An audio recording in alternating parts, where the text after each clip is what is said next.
Yesterday, Kelly Askai took a chance on Ahmed and agreed to take him home without telling her husband. Hey, Bobby. Today, that decision's paying off, and their yard's in the midst of a complete overhaul. Hey, so here's what's going on. He's hinging this tree now. He's got a wedge cut out of it. He's gonna use that wedge just like a hinge, and this tree is just gonna fall right into that and fall over, directing it right to where he wants to drop it. A lot easier to say than to do.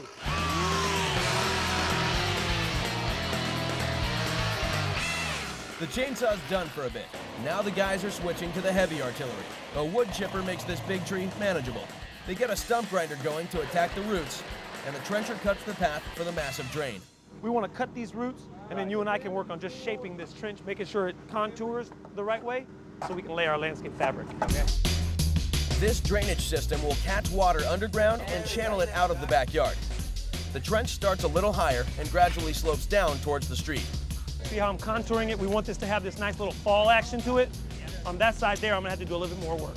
With the guys making progress on the trench, Aaron works with Kelly to make a bench out of this planter. Before the flagstone goes on top, they've got to raise the seat height to 20 inches with more brick.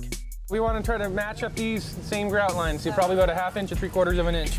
So you almost want to overdo it a little bit, so when you press the brick down, it seats itself. Okay. So you just kind of tap like this, and you can just scoop off that side, scoop off like that, and you're good. You don't have to be perfect with these because we can make it all level with the flagstone on top. And we're actually going to cover everything, all the bricks up with some stucco to match your house.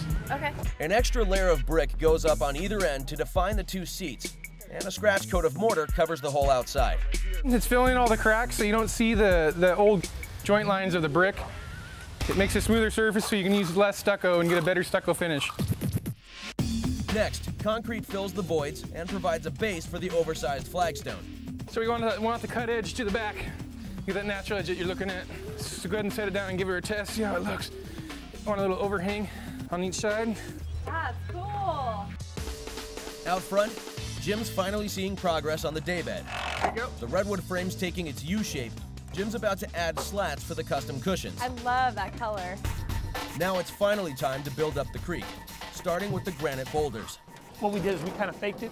We propped this up, put some broken garbage under there. You can have broken concrete, some brick, something to get it up in the air.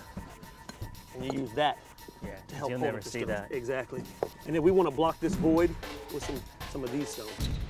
Smaller granite cobbles complement the boulders, and then a river cobble mix fills in the rest. So I want to fill in that void, and then periodically we'll throw in these granite pieces sort of as our medium. So we have the large, the medium, the small stuff all in one area, all to create something. And we'll use this as our boundary. So if you were to make an imaginary line and go from this rock to this rock, this is the arch that we're going for. The final touch to complete the yard has just arrived. The damaged ash tree that came down on day one is back as mulch. In this case, the black is colored with carbon. Okay. And that's what gives it that color. It'll stay in there the life of the chip. It's evenly impregnated, and it'll be there for 2 years. Anywhere you go in the forest, there's always going to be 6-8 inches of organic matter here. What we're doing is trying to keep 3 or 4 in your backyard. It's going to break down, keep the weeds out, and add organic matter into your soil constantly. And it's going to look good too because, well, it's black mulch. That's right. You got it. And that's what Mama likes, That's right? All right. So now Mama, grab a wheelbarrow and bring it to the back.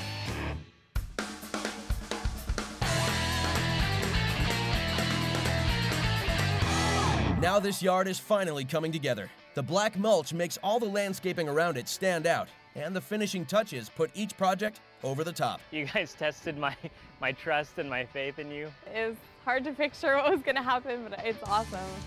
From flat, boring yard with grass and weeds to some depth now. I love the little rock beds with the flowers and the big day bed. It looks a million times better than it did. The cobbles, I mean, just so many fine details. No one can see how much work went into just under the ground. Everything that was a problem here dictated what we did, and it just totally worked. Come on in here, you guys. Enjoy the space. I'll never ask you to do any more work ever again.